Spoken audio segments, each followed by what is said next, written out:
Communication skills அப்படிங்கிறது எந்த லாங்குவேஜாக இருந்தாலும் சரி, இங்கிலீஷாக இருந்தாலும் சரி, ஹிந்தியாக இருந்தாலும் சரி, or any language for that matter, language develop பண்ணணும்னு ஆசைப்பட்டீங்கன்னா ரீடிங் இல்லாமல் உங்களால் அதை செய்ய முடியாது.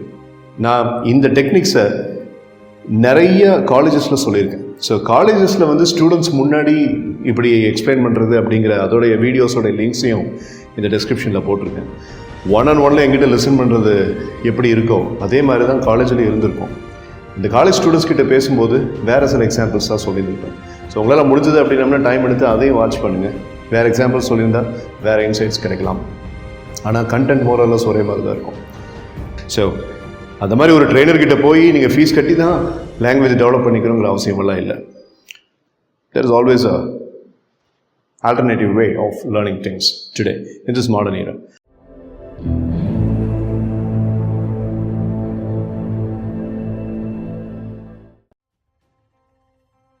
Today is September 12th, 2023, and this is Maniyadan Sundaresan, and I am here with another requested video. Communication skills அப்படிங்கிறது எந்த லாங்குவேஜாக இருந்தாலும் சரி, இங்கிலீஷாக இருந்தாலும் சரி, ஹிந்தியாக இருந்தாலும் சரி, or any language for that matter, pronunciation improve பண்ணுறது எப்படி, அப்புறம் பொதுவாகவே வேறு ஒரு லாங்குவேஜில் பேசுகிறதுக்கு என்னென்ன ஸ்டெப்ஸ் எடுக்கணும் அப்படின்னு சொல்லி 2-3 பேர் என்கிட்ட ஒரு வீடியோ பண்ண சொல்லி கேட்டிருந்தாங்க. So this video is not only for them, for the other people who are looking for some improvement in other languages, specifically in spoken English. So you are going to listen to some 10 techniques very fast, how to improve your English speaking ability. And அதே ஃபார்முலாவை நீங்கள் வேறு எந்த லாங்குவேஜை develop பண்ணுறதா இருந்தாலும் use பண்ணிக்கலாம். First LSRW, listening, speaking, reading, writing. இது 4 சேர்ந்தது தான் ஒரு பர்சனுடைய கம்யூனிகேஷன் ஸ்கில்ஸ். ஸோ இந்த 4ல் ரொம்ப முக்கியமான ஒரு சேலஞ்சிங்காக இருக்கிறதுங்கிறது த எஸ் ஃபேக்டர், ஸ்பீக்கிங். ஸ்பீக்கிங்கை பொறுத்த வரைக்கும் 3 விஷயங்களில் நம்மளுக்கு சேலஞ்ச் இருக்கும். 1, நோயிங் தி எக்ஸாக்ட் வொக்காபுலரி, இன்னொன்று ப்ரொனன்சியேஷன், அண்ட் 3வது தான் இருக்கிறதுலே ரொம்ப டஃப்பான விஷயம் என்னென்னா ரீட்ரைவல். இந்த வார்த்தைக்கு இந்த வார்த்தை தான் இங்கிலீஷில் நம்ம பேசணும், இந்த வார்த்தைக்கு இந்த வார்த்தை தான் ஹிந்தியில் நம்ம பேசணும், or any language for that matter. So அந்த ரீட்ரைவல் அப்படிங்கிறது அப்ராப்ரியேட்டாக இந்த ஸ்டேட்மெண்ட்டில் இந்த வார்த்தையை தான் நம்ம யூஸ் பண்ணணும், இந்த கிராமட்டிக்கல் ஃப்ரேஸ் தான் யூஸ் பண்ணணும் அப்படிங்கிறது தான். இது 3க்குமே ஒரே சொல்யூஷன் தான், reading. So the first technique is reading books. Language develop பண்ணணும்னு ஆசைப்பட்டீங்கன்னா ரீடிங் இல்லாமல் உங்களால் அதை செய்ய முடியாது. ரீடிங் அப்படிங்கும்போது நான் நியூஸ் பேப்பர் கண்டிப்பாக சொல்ல மாட்டேன். No, news paper deviates your mind. நான் இந்த டெக்னிக்ஸை நிறைய காலேஜஸில் சொல்லியிருக்கேன். ஸோ காலேஜஸில் வந்து ஸ்டூடெண்ட்ஸ் முன்னாடி இப்படி எக்ஸ்பிளைன் பண்ணுறது அப்படிங்கிற அதோடைய வீடியோஸோடைய லிங்க்ஸையும் இந்த டிஸ்கிரிப்ஷனில் போட்டிருக்கேன். ஸோ உங்களால் முடிஞ்சது அப்படின்னா டைம் எடுத்து அதையும் வாட்ச் பண்ணுங்கள். வேறு எக்ஸாம்பிள்ஸ் சொல்லியிருந்தால் வேறு இன்சைட்ஸ் கிடைக்கலாம். ஆனால் கண்டென்ட் மோரலஸ் ஒரே மாதிரி தான் இருக்கும். Coming back to the first technique, reading books, any books, comic, fiction, non fiction, self help, mystery, mythological, எந்த ஜானர் ஆஃப் த புக்ஸாக இருந்தாலும் பரவாயில்ல. அந்த புக்ஸை வந்துக்கிட்டு நீங்கள் படிச்சிங்கன்னா மட்டும்தான் உங்களுக்கு டெஃபினட்டாக இங்கிலீஷ் டெவலப் ஆகும். இல்லை சார், நான் யூடியூப்பில் வீடியோஸ்லாம் பார்க்குறேன் சார், சார் நான் நெட்டில் வந்துட்டு நிறைய ஆர்டிகல்ஸ்லாம் படிக்கிறேன் சார், பிளாக்ஸ் எல்லாம் படிக்கிறேன் சார், அதெல்லாம் உங்களையே நீங்கள் ஏமாற்றிக்கிற வேலை. நியூஸ் பேப்பரை நான் ஏன் வேண்டாம்னு சொல்கிறேன் அப்படின்னா, நியூஸ் பேப்பரில் இருக்கிற நியூஸை படிக்கும்போது உங்கள் மைண்டு ஃபுல்லாக நியூஸில் தான் இருக்கும். அப்போ அந்த நியூஸில் இருக்கக்கூடிய வார்த்தைகளை வந்துக்கிட்டு உங்களால் கிரகிக்க முடியாது. whereas if it is a book அப்படின்னா அந்த இடத்துல வந்துட்டு emotionally you are not very much attached, but in newspaper you are emotionally attached, right? But in a book you are just it's if it is a non fiction you're not emotionally attached. அந்த இடத்துல வேர்ட்ஸை எடுத்து learn பண்ணிக்கிறதுக்கு உங்களுக்கு நிறைய scope கிடைக்கும். So you have to choose a book. என்கிட்ட language develop பண்ணிக்கணுன்ட்டு கிளாஸஸ்க்கு வரவங்களுக்குமே நான் first டேவே என்னுடைய புக் ஏதாவது ஒன்று கொடுத்துருவேன். வரக்கூடிய அடுத்த 20 செஷன்ஸுக்கு இந்த புக்கில் எவ்வளோ கவர் பண்ண முடியுமோ கவர் பண்ணுங்கள். டெய்லி நம்ம மீட் பண்ணும்போது அதுக்கு முன்னத்த நாள் இந்த புக்கில் என்ன படிச்சிங்களோ அதில் ஒரு 5 minutes மட்டும் என்ன படிச்சிங்கிறத என்கிட்ட சொல்லுங்கன்னு சொல்லி நான் சொல்லுவேன். ஸோ அப்படி தான் 20 days அவங்க ஒரு 150 pages வரைக்கும் கவர் பண்ணிடுவாங்க, which is actually 40% of the entire book. Sometimes அவங்க நல்லா பண்ணாங்க அப்படின்னம்னா I'll give the book as a gift to them, right? So இப்போ நிறைய ஆன்லைன் கிளாஸஸில் நான் PDF அனுப்பிச்சிடுவேன். அந்த பிடிஎஃப்பில் அதுக்கு முன்னத்த நாளில் என்ன அவங்க படித்தாங்களோ அதை அடுத்த நாள் ஒரு ப்ரெசன்டேஷனாக பண்ணுவாங்க. ஸோ அந்த மாதிரி ஒரு ட்ரெயினர்கிட்ட போய் நீங்கள் ஃபீஸ் கட்டி தான் லாங்குவேஜ் டெவலப் பண்ணிக்கணுங்கிற அவசியமெல்லாம் இல்லை. There is always a alternative way of learning things today in this modern era. So read books. Now, the second technique, the progress journal. புக்ஸை நீங்கள் படிங்க அப்படின்னு சொன்னால் மட்டும் பத்துமா? சொன்னால் மட்டும் போதுமா? அந்த புக்ஸில் நீங்கள் படிக்கிற விஷயத்தை கண்டிப்பாக நீங்கள் வந்துக்கிட்டு நோட் பண்ணி வைக்கணும்ல. ஸோ இந்த லாங்குவேஜ் டெவலப்மெண்ட் அப்படிங்கிறதுக்கு பிரத்யேகமாக ஒரு ஜேர்னலை நீங்கள் வைக்கணும். And we will name it as the progress journal. உங்களுடைய லாங்குவேஜோடைய ப்ராக்ரஸை காமிக்கிற ஒரு ஜேர்னலாக அது இருக்கட்டும் அப்படிங்கிறத நான் உறுதியாக நம்புகிறேன். You see, in this progress journal, whenever you are reading something, அந்த படிக்கிற விஷயத்தில் ஒரு புது வார்த்தையை நீங்கள் எடுத்தீங்கன்னா that has to be put down into the progress journal, மீனிங்கோட சேர்த்து. இமீடியட்டாக அந்த வார்த்தைக்கு என்ன அர்த்தம் அப்படிங்கிறத நீங்கள் டிக்ஷனரியில் பார்த்து இல்லை ஃபோனில் வந்துக்கிட்டு விக்கிபீடியாவில் பார்த்து you will have to note down. அந்த அந்த அந்த இப்படி நோட் டவுன் நீங்கள் பண்ணும்போது தான் நம்ம இப்போ கொஞ்ச நேரத்துக்கு முன்னாடி பார்த்த மாதிரி vocabulary and retrieval அப்படிங்கிற அந்த விஷயத்துக்கு உங்கள் மைண்ட் மெச்சூர் ஆகும். பிகாஸ் பேசும்போது இந்த இடத்துல இந்த வார்த்தையை தான் நம்ம ஃபில்லிங் பண்ணணும் அப்படிங்கிற அந்த vocabularyங்கிறது அங்கே ஸ்டாக்கில் இருந்தால் தான் நீங்கள் கரெக்டாக அந்த வார்த்தையை எடுத்து பேசுவீங்க. And when is that going to be possible? It's going to be possible only when you have the stock of the words and you take deliberate efforts to collect the stock of the words. And how to take the collection of the stock of the words? When you are reading, you need to pick the words. Like an eagle picking up the fish, you have to pick the words and you have to write that in the progress journal along with the meaning.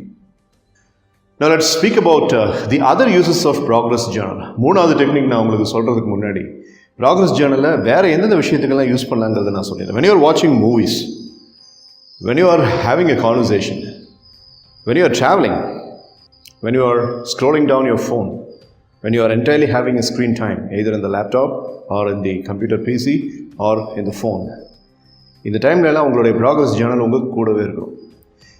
எப்போ எந்த word உங்களுக்கு hunt ஆகும்னு உங்களுக்கே தெரியாது. Hunt பண்ணப்படுற வார்த்தையை you will have to write down in the progress journal along with the meaning. மீனிங்கை பார்க்குறதுக்கு அந்த காலத்தில் டிக்ஷனரியை புரட்டிகிட்டு இருக்கணும். பட் இப்போது நீங்கள் விக்கிபீடியாவில் பார்த்தீங்கனாலே போதும், இல்லை ஃபோனில் கூகுள் பண்ணிங்கனாவே போதும். கூகுள் பண்ண அடுத்த நொடி நீங்கள் பண்ண வேண்டியது ப்ராக்ரஸ் ஜேர்னலில் அதை எழுதி வைக்கணும். அந்த டிசிப்ளின் இல்லை அப்படின்னா கண்டிப்பாக உங்களுக்கு லாங்குவேஜ் டெவலப் ஆகாது. செல்ஃப் டிசிப்ளின் பற்றி நான் இதுக்கு முன்னாடி ப்ரீவியஸாக வீடியோ போட்டேன், நீங்களும் பார்த்துருப்பீங்க. அதில் என்ன சொல்லியிருக்கேன் நான், தொடர்ந்து உங்களுக்கு பிடிச்சாலும் பிடிக்கலனாலும் அந்த ஸ்டெப்பை நீங்கள் எடுத்தே ஆகும். So you got to write that இந்த ப்ராக்ரஸ் சேனல். இல்லை சார் படமெல்லாம் பார்க்கும்போது கூட ப்ராக்ரஸ் சேனல் வச்சுருக்கோம். ஆமாம், நீங்கள் என்ன நினச்சிங்க? Cinema is the best way of learning new things. அதில் காட்டக்கூடிய விஷயங்கள் அப்படிங்கிறது வந்துக்கிட்டு நிறைய பேர் ரிசர்ச் பண்ணி அதுக்கப்புறம் வந்துட்டு சினிமாட்டோகிராஃபி பண்ணி நம்மளுக்கு காமிக்கிறாங்க. It's a wonderful method of learning. And today in film industry, lots of movies coming up with the things that we don't even know, right? So அதில் யூஸ் பண்ணப்படுற இங்கிலீஷ் வார்த்தைகள், அதில் யூஸ் பண்ணப்படுற டெக்னிக்ஸ் அப்படிங்கிறத note பண்ணாமல் தப்பே இல்லை. லைப்ரரியில் நீங்கள் போனீங்க அப்படின்னா டெஃபினட்டாக இன்றைக்கி லைப்ரரிங்கிறது அழிஞ்சிட்டே வருது அநியாயமாக. Public libraries are not being built. So you have to have the progress journal all the time. And remember, நான் 10 டெக்னிக்ஸ் இங்கே சொன்னாலும் ரெண்டாவது டெக்னிக்கில் தான் my money is always going to be there because I have my progress journal. See? Progress journal number 1, progress journal number 2, and progress journal number 3. இதெல்லாம் நான் ஏற்கனவே உங்கள்கிட்ட பல வீடியோஸில் காமிச்சிருக்கேன், how I am making use of my journal அப்படிங்கிறது. So இத்தனையும் நான் சொன்ன பிறகும் ஒரு ஜேர்னலை நீங்கள் யூஸ் பண்ணுறது அப்படிங்கிறதுல லெத்தார்ஜிக்காக இருந்தீங்கன்னா உங்களுக்கு மென்டலாக ஏதோ பிரச்சனைன்னு அர்த்தம். அப்படி தான் ஹார்ஷாக என்னால் சொல்ல முடியும். யூஸ் பண்ணி பாருங்கள். That's definitely going to be a constructive method of improvising your life. The third technique I would like to give you for developing your English or developing your pronunciation or developing your vocabulary in English matula, any language. It's a very interesting technique. Words collect and story connect. Words collect and story connect. ஒரு நாளைக்கு ஒரு 5 புது வார்த்தைகள் இல்லை ஒரு 10 புது வார்த்தைகள் அந்த லாங்குவேஜ்லேருந்து நீங்கள் எடுத்துக்கணும்.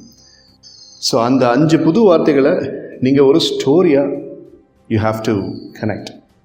Collect 5 words and connect those 5 words as an individual story. All right? So that is going to be a beautiful mechanism of making you remember the vocabulary. இப்போ நான் எக்ஸாம்பிளுக்கு 5 வார்த்தைகள் சொல்கிறேன். Transformation number 1, transition number 2, uniqueness number 3, catastrophe number 4, elimination number 5. 5 புது வார்த்தைகளை நீங்கள் அந்த புக்கில் படிக்கிறீங்க அப்படின்னு வச்சுக்கோமே. இப்போ இந்த 5 வார்த்தையை எடுத்துட்டீங்க. இந்த 5 வார்த்தைக்குமே உங்களுக்கு அர்த்தமும் தெரியாது, எதுக்கு யூஸ் பண்ணப்படணுங்கிறதும் தெரியாது. ஸோ இந்த இடத்துல தான் words collect and story connect அப்படிங்கிற டெக்னிக்கை நம்ம யூஸ் பண்ண போகிறோம். காலேஜ் ஸ்டூடெண்ட்ஸுக்கு நிறைய பேருக்கு இப்படி நான் சொல்லி கொடுத்துருக்கேன். இந்த காலேஜ் வீடியோஸில் பார்த்தீங்கன்னாலும் உங்களுக்கு தெரியும். ட்ரான்ஸ்ஃபர்மேஷன் மீனிங் பார்க்குறீங்க. ட்ரான்ஸ்ஃபர்மேஷன் அப்படின்னா அப்படியே ஒரு என்டையரான ஒரு சேஞ்ச், ஒரு பரிணாம மாற்றம் அப்படிங்கிறது. அதுதான் ஒரு முழுமையான மாற்றம், ரொம்ப வரவேற்கக்கூடிய ஒரு மாற்றம். ட்ரான்ஸ்ஃபர்மேஷன். ட்ரான்சிஷன் ஒரு இடத்துலேருந்து இன்னொரு இடத்துக்கு ட்ராவல் பண்ணக்கூடிய, ஒரு இடத்துலேருந்து இன்னொரு இடத்துக்கு நகரக்கூடிய அப்படிங்கிறது ட்ரான்சிஷன். யூனிக்னஸ் தனித்துவம், ஒரு தனித்தன்மை அப்படிங்கிறது தான் யூனிக்னஸ் அப்படிங்கிற வார்த்தைக்கான அர்த்தம். கேட்டஸ்ட்ராஃபி நிறைய இழப்பு, எக்ஸ்க்ளூசிவ்லி உயிரிழப்பு இல்லை ரிசோர்ஸஸ் அப்படிங்கிறத இழக்கிறது அப்படின்றது. எலிமினேஷன் ஒதுக்கப்படுதல் அல்லது ஒதுக்குதல் அப்படிங்கிறது தான் அந்த எலிமினேஷனுங்கிற வார்த்தைக்கான அர்த்தம். இப்போது இந்த 5 வார்த்தைகள் நீங்கள் கலெக்ட் பண்ணியிருக்கீங்க, அதனுடைய மீனிங்கையும் நீங்கள் கலெக்ட் பண்ணியிருக்கீங்க. இது எப்படி உங்களுடைய சப்கான்ஷியஸில் மீனிங்கோட, ஸ்பெல்லிங்கோட, ப்ரொனன்சியேஷனோட ரெஜிஸ்டர் ஆகும்னு கேட்டிங்கன்னா, when you are making a story out of this. Okay, right? குயிக்காக ஒரு ஸ்டோரி உங்களுக்காக. There was a school and the school was making transformation in the students, and when the school was thinking of more transformation, they were asking the students to make a transition to another higher secondary school where they can learn even more. And the transition happened. And there in the higher secondary school, the students were finding the school so much unique, and the facilities were also unique. And during the library visit, one boy was reading a lot of newspapers and magazines, and that contained a lot of catastrophe news. And since the catastrophe news are very negative, the teacher went to the boy and said, "My dear student, you are not supposed to read all these negative catastrophic news. Eliminate them and read only constructive and good pieces of messages from the newspapers and magazines." That is the story. ஒரு school இருந்தது. அந்த ஸ்கூலில் ஸ்டூடெண்ட்ஸோடைய மைண்டில் நல்ல மாற்றங்களை கொண்டு வரதை ஒரு பழக்கமாக வச்சுருந்தாங்க. அந்த மாற்றங்களை கொண்டு வர அந்த ஸ்கூலில் டக்குன்னு இன்னும் கொஞ்சம் மாற்றங்களை கொண்டு வரணும்னு சொல்லிட்டு வேறு ஒரு ஸ்கூலுக்கு குழந்தைகளை கூட்டிகிட்டு போனாங்க. ட்ரான்சிஷன், மாற்றங்களை கொண்டு வருது, ட்ரான்ஸ்ஃபர்மேஷன். அந்த குழந்தைங்க அந்த புது ஸ்கூலுக்கு, அந்த புது ஹையர் செகண்டரி ஸ்கூலுக்கு போனோன்னே அந்த ஸ்கூல் இன்னும் தனித்துவத்தோடு இருக்கிறத உணர்ந்தாங்க, யூனிக்னஸ். அப்படியே இன்சிடெண்ட்டில் லைப்ரரிக்குள்ளே போன ஒரு பையன் நிறைய நியூஸ் பேப்பர் எடுத்து கேட்டஸ்ட்ராஃபி சம்மந்தப்பட்ட நியூஸாக படிச்சுக்கிட்டு இருந்தான். இரங்கல் செய்திகள் மற்றும் இழப்புகள் சம்மந்தப்பட்ட செய்திகள் அப்படிங்கிறது. அப்போது அந்த டியூட்டர், அந்த கைடு சொல்கிறார், "மை டியர் ஸ்டூடெண்ட், இந்த மாதிரி மோசமான விஷயங்களை படிக்கிறதுக்கு பதிலாக பாசிட்டிவான விஷயங்களை படி, அதனால் இதில் முழுசாக ஒதுக்கிடு, எலிமினேட்" அப்படின்னு சொல்லி அவர் சொன்னோன்னே அந்த பையன் வேறு ஒரு செக்ஷன் ஆஃப் இந்த லைப்ரரிக்கு போயிட்டான். இது ஒரு நிகழ்வு. இப்போ நீங்கள் என்ன பண்ணீங்க? 2 ப்ராசஸ் பண்ணீங்க, words collect and story connect. இப்போ நான் கதையை சொல்லிகிட்டே வரேன், என்னை தொடர்ந்து கவனிங்க. ஒரு வார்த்தை கூட நான் இங்கிலீஷில் சொல்ல மாட்டேன். ஆனால் நான் இந்த கதையை சொல்ல நீங்கள் இந்த வீடியோ பார்த்து தானே இருக்கீங்க, அந்த வார்த்தையை சொல்லுங்கள். Okay, right? பேச ஆரம்பிக்கிட்டா அந்த வார்த்தையை சொல்லுங்கள். ஒருவேளை இந்த வீடியோவை நீங்கள் பார்த்து அந்த வார்த்தையை நான் சொல்ல நீங்கள் எடுத்திருந்தீங்கன்னா கமெண்ட்டில் "ஐ டிட் இட்" அப்படின்னு போஸ்ட் பண்ணுங்கள்.